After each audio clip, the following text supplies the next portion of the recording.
Today I'm going to show you how to set A4 page size in OneNote.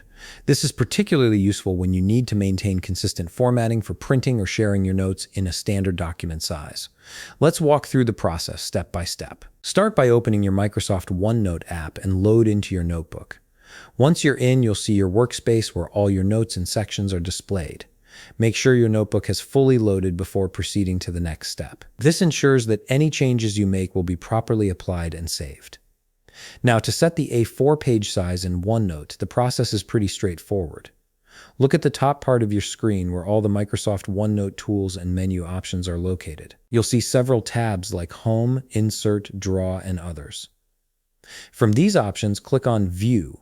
This tab contains various display and formatting settings that control how your notebook appears on screen. Once you're in the View menu, look for the Paper Size option and click on it. This feature allows you to customize the dimensions of your notebook pages to match standard paper formats. After clicking on Paper Size, you'll see a right side menu appear where the paper size settings are located. This panel gives you full control over the page dimensions. Now click on the Size drop-down menu, which is set to Auto by default.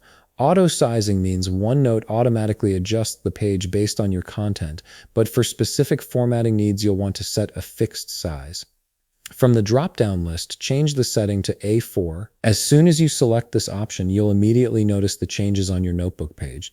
The page boundaries will adjust to match the standard A4 dimensions, which is 210 millimeters by 297 millimeters. This makes your digital notes perfectly sized for printing or exporting to PDF format while maintaining professional document standards.